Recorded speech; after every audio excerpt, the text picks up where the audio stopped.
আসসালামু আলাইকুম, কেমন আছেন সবাই? আশা করি ভালো।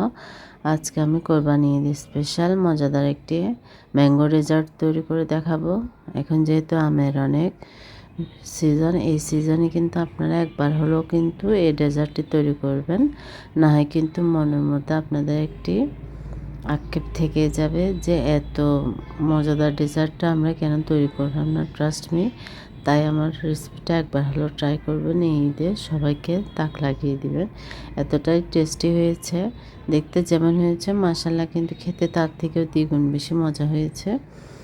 দেখুন, প্রতিটা লেয়ারিং বলেন, কালারফুল দেখতে যেমন, খেতেও কিন্তু মাশাআল্লাহ অসাধারণ হয়েছে। তাই কিন্তু এই কোরবানি ঈদে কিন্তু মাস্ট ট্রাই আমার এই রেসিপিটা, ম্যাঙ্গো ডেজার্ট।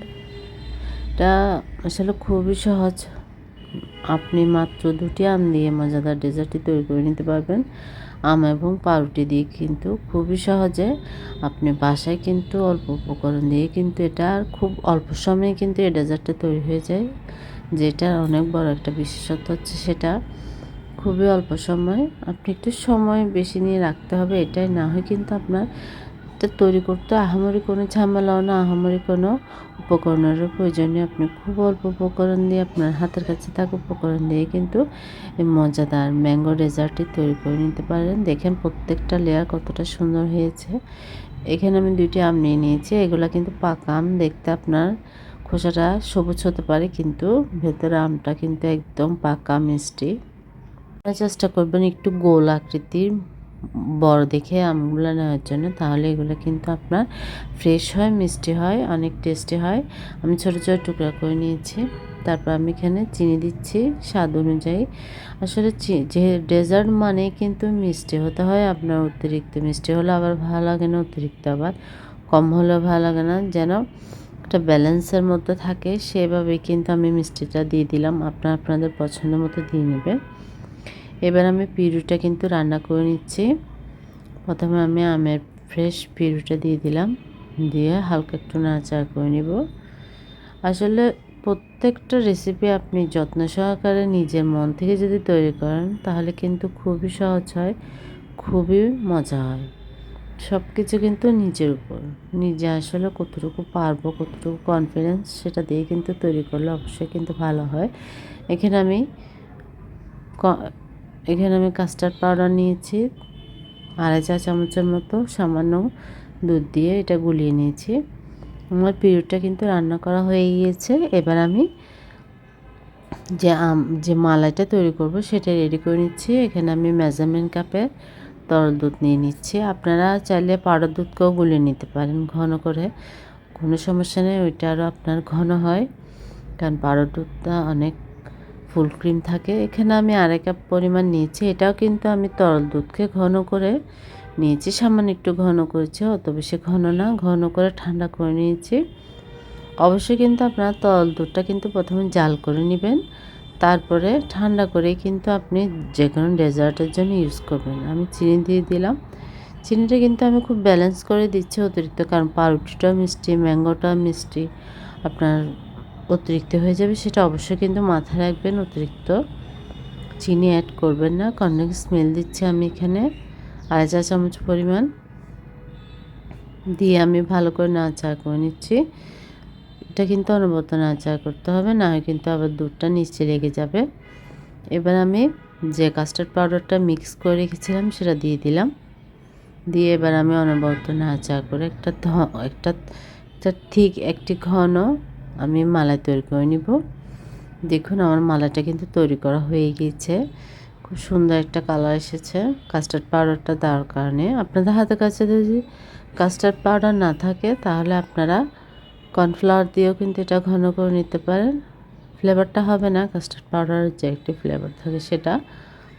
তারপর আমি এখানে পাউরুটি নিয়ে নিয়েছি, একদম ফ্রেশ পাউরুটি। চারপাশে যে গোল্ডেন অংশটা থাকে সেটা আমি কেটে ফেলে দিলাম। এবার আমি একটি স্কোয়ার সাইজের একটি মোল্ড নিয়ে নিয়েছি। আপনারা চাইলে একটা যে কোনো বাটি নিতে পারেন, স্কোয়ার যে কোনো বাক্স নিতে পারেন, যার হাতের কাছে যেটাই থাকবে সেটা নিয়ে নিতে পারেন। এটা যে নির্দিষ্ট কোনো কিছু নিতে হবে সেটা কোনো কথা নেই। আপনার হাতের কাছে সহজ যেটা থাকবে সেটা দিয়ে কিন্তু আপনারা এটা সেট করে নিতে পারেন এই ম্যাঙ্গো ডেজার্টটি।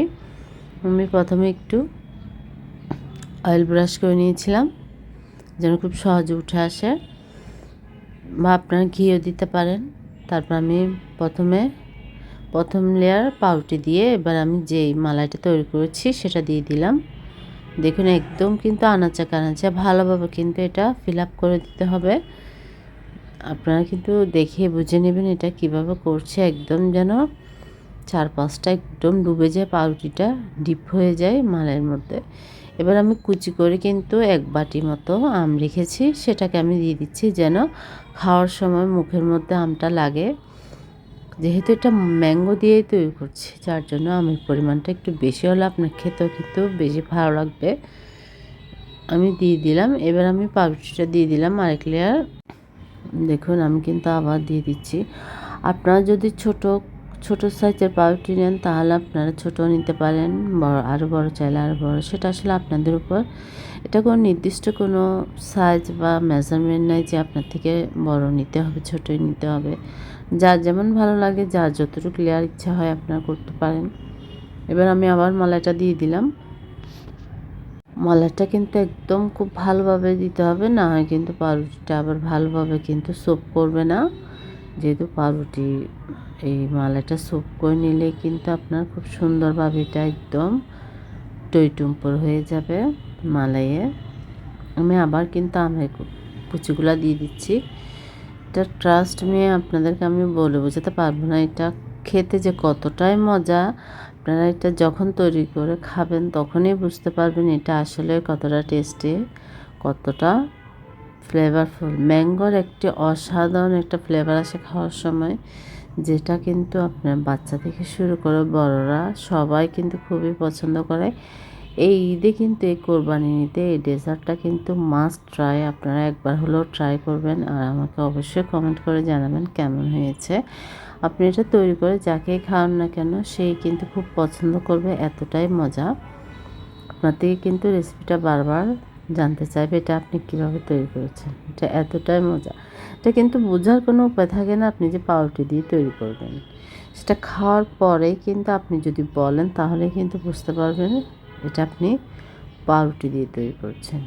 হাতের কাছে এর চেয়ে আর সহজ ডেজার্ট হবে বলে আমার মনে হয় না, তাই অবশ্যই আপনারা এটা করবেন। আর উপরে আমি আরও কিছু পরিমাণ মালাই ভালোভাবে দিয়ে দিচ্ছি, কারণ আপনার মালাইটা যদি কম হয় আপনার পাউরুটিটা ভালোভাবে স্যুপ করে নিতে পারবে না, যার জন্য অবশ্যই কিন্তু আপনারা মালাইটা একটু বেশি করে দিবেন। আমি লাস্টে কিন্তু আর অল্প পরিমাণ তৈরি করে এখানে দিয়েছি, কারণ মালাইটা একটু কম হয়েছিল।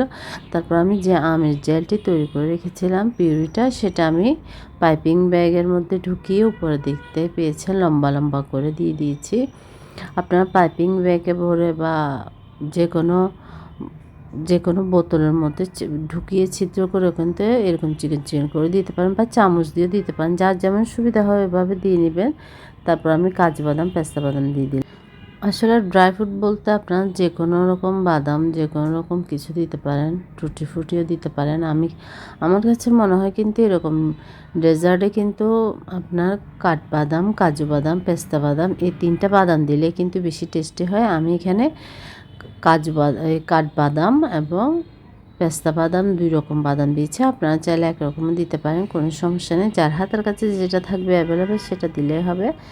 দেখুন কতটা সুন্দর হয়েছে। এবার কিন্তু আমি এটা সেট হওয়ার জন্য ফ্রিজে রেখে দিব কমপক্ষে 2 ঘন্টা, কারণ এটা আপনার সেট না হলে কিন্তু আপনি যখন সাথে সাথে যদি তৈরি করে এটা আপনি কাটেন তাহলে কিন্তু এটা আপনার লেয়ারিংটা কিন্তু ছুটে যাবে একটার সাথে একটা, এটা সেট হবে না। আপনার মালাইটাও কিন্তু পাউরুটির মধ্যে ভালোভাবে সোপ করবে না, যার জন্য অবশ্যই আপনারা হাতে যদি সময় কম থাকে আপনারা কমপক্ষে 1 ঘন্টা হলেও রাখতে হবে, কিন্তু আপনি একটু বেশি সময় ধরে রাখলে আপনার এটা কিন্তু পারফেক্টভাবে সেট হয়ে যাবে। এরপর আপনি নামিয়ে এটা আপনার পছন্দ মতো করে আপনি এটা পরিবেশন করতে পারেন, কোনো সমস্যা নেই। কিন্তু অবশ্যই এটা আপনি সেট হওয়ার জন্য একটু কিছুটা সময় দিতে হবে, আর ফ্রিজে রেখে খাবেন, ঠান্ডা ঠান্ডা ভালো লাগবে। আশা করছি ভালো লাগবে আপনাদের। ভালো লাগলে ট্রাই করবেন। ভুল ত্রুটি সরি। আল্লাহ হাফেজ। আসসালামু আলাইকুম।